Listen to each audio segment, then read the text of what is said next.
El tema que vamos a ver ahora son los teselados. Vamos a tratar de definir primero lo que es el teselado. Un teselado es la regularidad o patrón de figuras que cubre completamente una superficie plana y tiene dos condiciones fundamentales. Uno es que no queden espacios y la otra es que las figuras no se superpongan. En relación a los teselados dados por los polígonos regulares, una tercera condición sería que en cada vértice la suma de los ángulos de los polígonos en contacto son igual a 360 grados, en relación a los teselados regulares e irregulares que ahora vamos a ver. Entonces, si vamos a una primera gran clasificación de los teselados, primero tenemos los teselados regulares y los irregulares. De ellos desprenden algunas subcategorías que vamos a ir viendo a lo largo de esta charla. Vamos a arrancar con los teselados regulares perfectos. Estos están formados por polígonos regulares y solo existen tres, no hay más que tres. Son las generadas por triángulos equiláteros, las generadas por cuadrados y las generadas por hexágonos regulares. Como verán, estos tres teselados regulares perfectos cumplen con las tres condiciones de la definición mostrada anteriormente. Uno, que tienen que cubrir todo el espacio sin dejar ningún hueco, ningún espacio en vacío. La otra es que la sumatoria de los ángulos interiores en cada uno de sus vértices suman 360 grados, y la otra es que no se superpongan las figuras entre sí, como bien vemos en estos tres GIF. Esto en la arquitectura lo podemos encontrar, arquitecturas más contemporáneas de nuestros tiempos, como es la Catedral de Cartón de Shigeru Ban. Vemos cómo acá la aplicación del teselado regular generado a partir de triángulos equiláteros son los que conforman este nuevo concepto de vitró, ¿no? Más moderno.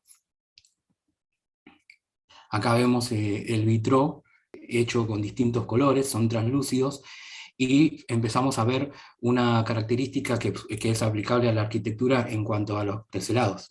Como muchos de los teselados comúnmente lo pensamos dentro de las dos dimensiones, pensamos a estos teselados a partir de tramados que se generan sobre la superficie, como si fuera una piel. Pero esta piel no significa que dentro, en una interioridad tridimensional, nos genere por sí mismo escenarios interesantes dentro del punto de vista de la arquitectura, analizándola desde la transparencia y desde la entrada de luz. Eso que acabo de decir justamente lo vemos materializado en el segundo ejemplo a partir del teselado regular cuadrado, ¿no? En donde vemos en esta puerta se empieza a ingresar la luz generando proyecciones de distintos colores interesantes sobre la superficie, ¿no? Que a la vez choca y se deforma su proyección en estas escaleras. Entonces, estas superficialidades en la envolvente ya sea los MA que están trabajando en las casas o MG que están trabajando en las torres, podemos ver cómo estas superficialidades, tratadas a partir del calado y la transparencia, pueden generar interioridades interesantes a partir de las exploraciones de la luz. Fíjense cómo acá tenemos ahora un ejemplo de un teselado regular, en este caso ahora pasamos al hexágono, el tercero, en donde estas teselaciones empiezan a aparecer en una superficie curva, ¿no? Acá tenemos un detalle más de cerca de esta teselación. Y hay una relación, esto quizás le sirva muchísimo a los que están trabajando con las envolventes, ¿no? Y en donde estas envolventes que tienen una determinada forma que genera, en este caso, por ejemplo, una espacialidad interna muy interesante a partir de una envolvente curva, la envolvente también se ve reforzada a partir de un tratamiento en su superficie pensada a partir de estas tramas teselares. O en este ejemplo, en donde vemos también la trama regular de hexágonos, vemos algo interesante y que es una proyección visto en planta de un entorno. Entonces, muchos de ustedes de MG que están trabajando sobre la ubicación de sus tres torres, puede ser que tengan un sustento desde lo geométrico a partir de lo teselado, a partir de esta proyección en trama sobre la superficie del terreno, en donde se puede levantar las tres torres. Que es más, en este caso vemos como acá tenemos como una especie de estructura vertical generada a partir de tetraedros, y vemos cómo esta forma tectónica se levanta apoyándose dentro de esta trama de hexágonos. Acá lo vemos nuevamente en otra vista. Y fíjense cómo esta trama que en planta la vemos hexagonal y lo vemos en planta como desde las dos dimensiones. En las tres dimensiones, el centro de ese hexágono, el centro del hexágono, es donde aparecen en las interioridades las columnas, y lo que serían los radios de esos hexágonos convergen en ese centro de una manera en la que podríamos pensar que se trata de una pirámide hexagonal y dada vuelta, ¿no? Y de esa manera podemos empezar a pensar los teselados desde las tres dimensiones, no solamente desde las dos dimensiones. Pasamos ahora a los teselados semirregulares. Estas ya son aquellos que se componen por dos o más polígonos regulares distintos. Cumple las siguientes características. Una, se forma solo de polígonos regulares, o dos, el arreglo de polígono es idéntico en cada vértice. Fíjense cómo acá, a partir de dos polígonos regulares diferentes, podemos obtener un teselado semirregular. Aquí a partir del octógono y del cuadrado, aquí a partir del hexágono y del triángulo, y así sucesivamente. Al igual que el anterior, estos teselados también son limitados y se limitan a 8 opciones, que acá lo podemos ver. Existen solamente 8 tipos de teselados semirregulares. Tenemos acá el hexagonal romo y el trihexagonal, de esta relación entre hexágonos y triángulos, ¿no? Tenemos el triángulo elongado, que es el teselado generado a partir de cubrimiento de la superficie por cuadrados y triángulos, aquí también por cuadrados y triángulos, en esta composición de cuadrado romo, y el rombitri hexagonal. Acá ya empezamos a tener más de dos. Tenemos triángulos equiláteros, tenemos los cuadrados y tenemos los hexágonos. Acá el cuadrado truncado, el hexagonal truncado y el trihexagonal truncado. Ahí abajo vemos las descripciones de los polígonos que aparecen allí. Después tenemos los teselados demirregulares. Estas están formados usando los tres teselados regulares perfectos y los 8 teselados semirregulares, pero de modo que no todos los vértices tengan la misma distribución. Como vemos acá, no todos los vértices, en este caso del cuadrado, tienen la misma distribución. O sea, acá tengo un triángulo que forma parte del conjunto de los azules, acá dos verdes, y del otro lado tengo otro cuadrado, ¿no? Diferenciado porque conforma otro conjunto de cuadrados. Entonces estos, repito, se forman a partir de los teselados perfectos y los teselados semirregulares. Estas sí son muchísimas. Entonces esta charla va a pasar a ser en muchas de las categorías, en muchas de las clasificaciones, una pequeña introducción para los que quieran seguir explorándolo. Y como vimos anteriormente, imagínense cómo esto tranquilamente podría ser constitutivo del entorno en MG, y donde estos tres aparecen relacionados entre sí a partir de una base teselar, que puede ser parte del entorno. Vamos ahora a los teselados irregulares. Los teselados irregulares son aquellos generados por polígonos irregulares, o por combinación de polígonos regulares con polígonos irregulares. Están formados por polígonos no regulares, pero nunca dejan espacios o fisuras.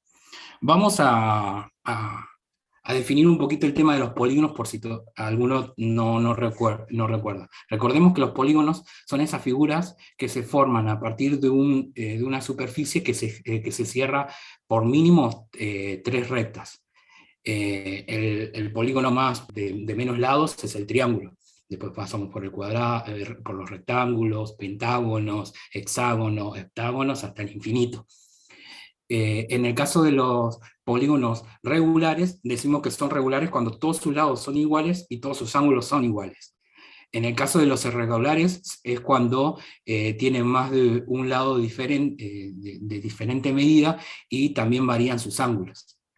En el caso de los teselados irregulares, tenemos teselados de cuadriláteros y teselados triangulares, que por ley de paralelogramos tienen la propiedad de cubrir un espacio de forma teselada. Y acá vemos, por ejemplo, una fachada de un edificio a partir de un teselado irregular, ¿no? Donde tenemos otra vez, al igual que el ejemplo anterior, una envolvente, en este caso una envolvente más édrica, en donde aparte todos estos planos de este volumen tienen un tratamiento teselar que juega con esta idea del ingreso de la luz, de la transparencia o de la visibilidad de adentro hacia afuera o de afuera hacia adentro.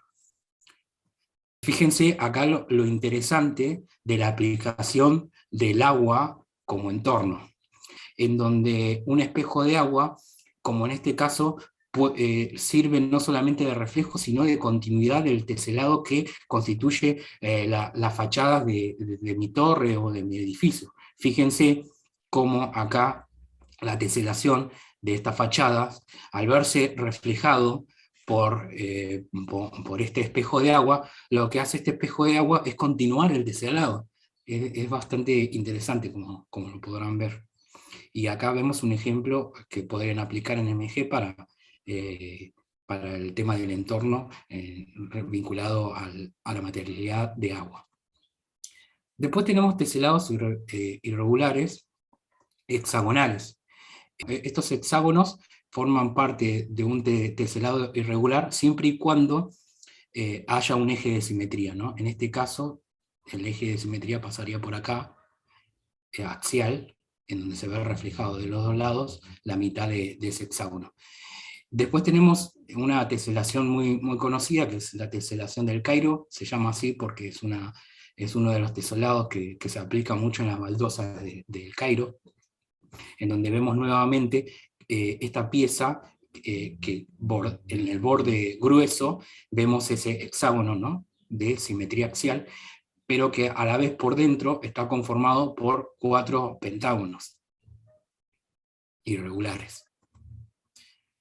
Y vamos ahora a una de las clasificaciones un poquito más complejas, pero no tan difícil de entender, que son las teselaciones no periódicas. De estas teselaciones no periódicas hay varias. Una de las más famosas es la teselación de Penrose. Se dice que es no periódica, o sea que carece de simetría traslacional. Una copia desplazada nunca concordará con la pieza inicial de forma exacta. ¿Cómo podríamos verlo esto?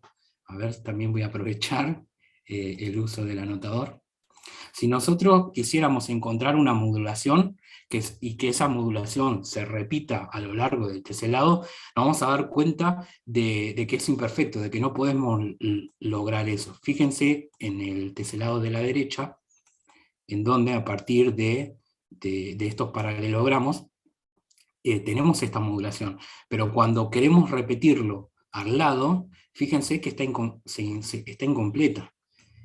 O sucede otros casos como en esta, donde se empieza a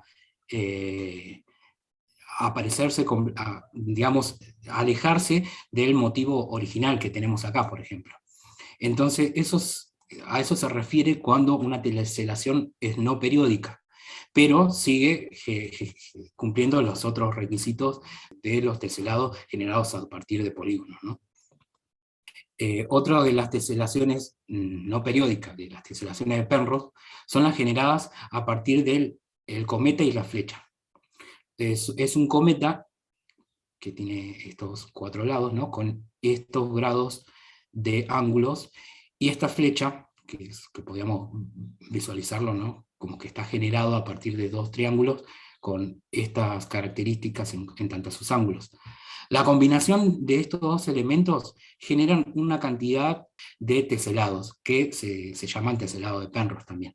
Uno de esos ejemplos lo vemos en esta aplicación, en este teselado que aplica el cometa y la flecha.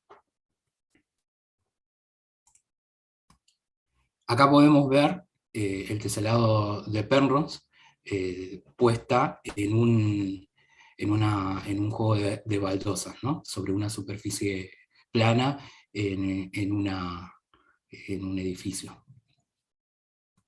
Y acá podemos verlo como estos teselados de Penrose empiezan a formar parte de la trama de la superficie envolvente de este edificio, ¿no? Lo que intenta hacer dentro de la arquitectura, de lo que están proyectando, es darle cierta textura. Fíjense cómo acá la textura está dada a partir de ese teselado. Teselado que nuevamente está siendo utilizado para elegir yo dónde hacer caladuras para el ingreso de la luz o, o para relacionar el interior con el exterior a partir de las visuales, o del reflejo. Otra de las teselaciones no periódicas son las teselaciones de molinillo. Esta es una teselación bastante interesante. Esta es otra teselación que sale a partir de un triángulo que tiene no cualquier proporción, sino que es un triángulo de 1 de altura, 2 de base, y que por Pitágoras sabemos que la hipotenusa tiene raíz de 5. Ese triángulo, por dentro, a partir del trazado en unión del vértice con este lado de forma perpendicular, nos genera adentro triángulos con las mismas características de proporciones, con los mismos ángulos y las mismas proporciones.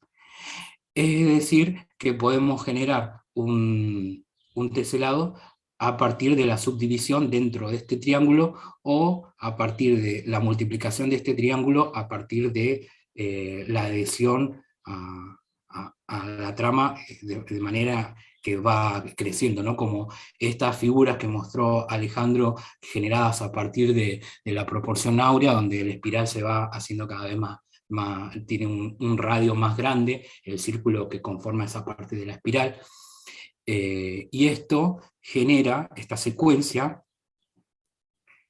Otro de los tipos de teselados que vamos a ver, que son los fractales. Fíjense acá en la derecha, como esta teselación de molinillo, que lo vemos acá a la izquierda, tras las subdivisiones de triangularidades dentro de cada uno de los triángulos, genera una fractalidad. Esta cosa que bien explicó Facundo, con una pieza que se va haciendo cada vez más pequeña o más grande, pero siempre con las mismas proporciones, y que de alguna forma geométricamente está vinculado con una pieza inicial con la que arranco. Este teselado lo vemos aplicado en esta fachada de este edificio, el edificio de Federation Square, donde vemos no solamente la aplicación de una textura a partir del teselado del molinillo, sino que esta envolvente también está plegada. O sea, que no estamos hablando de un teselado sobre una superficie plana, sino que el teselado, tomando del teselado las líneas más gruesas, por ejemplo, de este triángulo, se pueden generar pliegues, y esos pliegues generan cierta tridimensionalidad, ¿no? Y acá otra vez el tratamiento del teselado en la envolvente de un edificio a partir del ingreso de luz, aire y de las visuales, ¿no? Bueno, como bien dijimos, otro de los teselados es el generado a partir de fractales. Y vemos cómo dentro de una misma figura se genera una teselación a partir de una figura inicial que se va haciendo cada vez más pequeño dentro de esta figura. O yo esta misma figura podría multiplicarla varias veces alrededor, ¿no? Y hacer una expansión en el sentido contrario. Sin embargo, también podemos encontrar formas teselares que cada uno como una modulación se puede ir colocando una al lado de la otra, generando, en este caso, esta teselación irregular, ¿no? Vamos a hacer una pequeña mención a lo que son los teselados figurativos. Digo una pequeña mención porque me parece interesante mostrar estas teselaciones que tienen quizás un objetivo mucho más artístico, pero que es interesante de analizarlo porque estas figuras que vemos acá de las obras de Escher, que es una de las personas, uno de los artistas que más trabajó el tema de las teselaciones y las figuras, vemos cómo estos teselados están generados a partir de los teselados regulares, ¿eh? O sea, que hay un entendimiento de parte del artista de las teselaciones regulares e irregulares para utilizar esas figuras que se repiten como base de composición de estas figuras. Por ejemplo, el teselado conocido de Escher de las lagartijas o de las iguanas están generadas a partir del teselado de los hexágonos. Y vemos aquí la operación, cómo se genera. Y acá puse dos tipos de generación de cómo ustedes pueden generar teselado, ya sea figurativo, como el de la derecha, o más geométrico, más abstracto, en la izquierda. Y acá vemos cómo se genera la construcción del teselado de alambrada. Vemos como parte del triángulo equilátero, y fíjense que yo, el recorte que le haga en una parte, en un sector, de ese módulo, yo lo paso o bien al lado opuesto, o en este caso a la otra mitad de este segmento, y haciendo eso en los tres lados del triángulo equilátero, a mí se me genera una modulación teselar que se llama alambrado. Vemos cómo esa misma operación, planteado en una geometría abstracta, lo podemos hacer también para generar figuras o sea, composiciones más figurativas, como este pescado, ¿no? O pez, vamos a decirlo, no sé si es una paloma, esto es medio ambiguo, pero no importa. Lo que vemos acá de interesante es cómo, a partir de esta misma operación que vimos en la izquierda, de la misma manera podemos generar figuras. Ahora vamos a algo que es esto de los teselados pentagonales. Si nosotros quisiéramos generar un teselado a partir de un pentágono regular, vemos que no se cumplen las condiciones, ¿no? Vemos, por una parte, que el colocar un pentágono al lado del otro me queda espacios vacíos y también se generan superposiciones. Por lo tanto, el pentágono regular no es posible de teselar por sí solo, porque ya vimos que en los teselados irregulares se puede combinar con otra figura, con otro polígono. Sin embargo, muchos matemáticos a lo largo de la historia han tratado de encontrar pentágonos irregulares que puedan generar un espacio en las dos dimensiones teselar, o sea que se pueda armar un teselado a partir de pentágonos irregulares.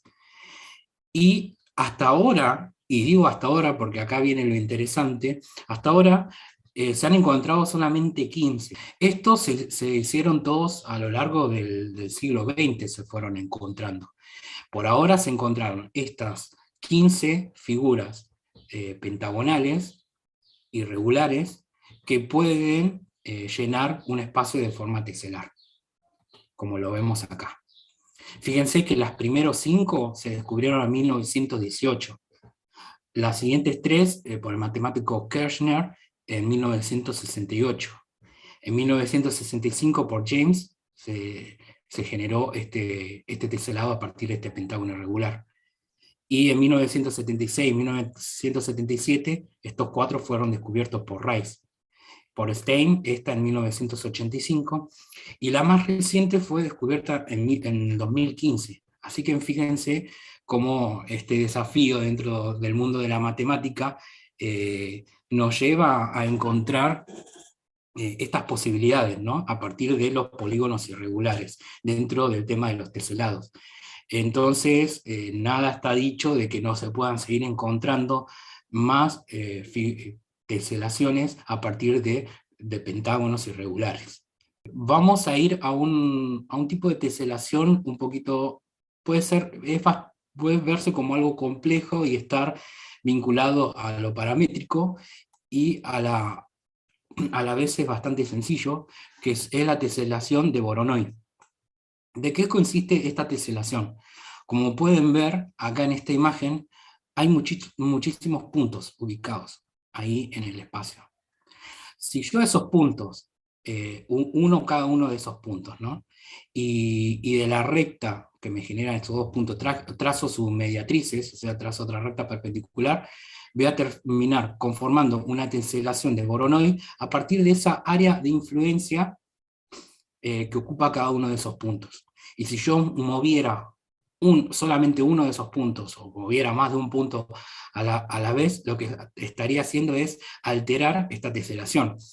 Esto era lo que habíamos visto, ¿no? Si dos puntos, a partir de dos puntos, trazo una recta, y después su mediatriz, o sea, otra recta, de forma perpendicular a la recta que genera unir esos dos puntos, lo que obtenemos, si hacemos en todos los puntos, vamos a tener a cada uno de los puntos inmerso, ¿no?, dentro de un área de influencia de ese punto, a partir de una figura poligonal irregular. Acá vemos ese proceso, ¿no?, y cómo nos queda esta forma final, ese teselado. Esto se puede llegar a aplicar o pensar para analizar la realidad de alguna forma. Fíjense como en esta cancha de fútbol vemos puntitos rojos y puntitos azules. Los puntitos rojos serían las posiciones de, vamos a llamarlo, de los que juegan de local, y los celestes de visitante. Y cuando nosotros, a partir de la ubicación en la cancha de esos jugadores, empezamos a trazar esas mediatrices que habíamos dicho para generar este teselado, lo que obtenemos acá es un análisis gráfico del dominio de campo que tiene cada equipo, en donde vemos que el equipo de los puntitos azules tiene un mayor dominio, o mayor ocupación, o mayor área de influencia con la posición de los jugadores en ese estado. O acá vemos como en una ciudad donde se ubican los centros médicos, que estas X, nos están determinando cuál es el área de influencia que tiene ese centro médico en cada sector de la ciudad. Y de esa manera, a partir de otros puntos que nosotros podemos agregar, podemos saber exactamente en qué zonas se necesita más un centro médico, por ejemplo. Esto por ahí puede estar vinculado de manera geométrica a un análisis que puede llegar a ser morfología urbana.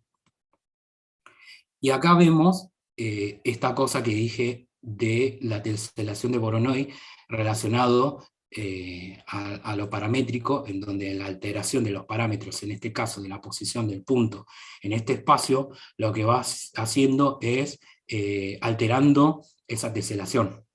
Y fíjense qué interesante se ve el teselado de Voronoi en GIF acá a la derecha, en donde cada uno de los vértices lo redondea y genera estas formas bastante interesantes, que después se pueden aplicar en algunos ejemplos de arquitectura que vamos a ver acá, y que ustedes los pueden llegar a pensar. Fíjense este techo generado a partir del teselado de Voronoi, ¿no? Fíjense cómo hay cierta poética de vinculación de estas formas en una estructura, ¿no?, tectónica, que se vincula con la vegetación, con los árboles, con las ramas del árbol y la copa del árbol.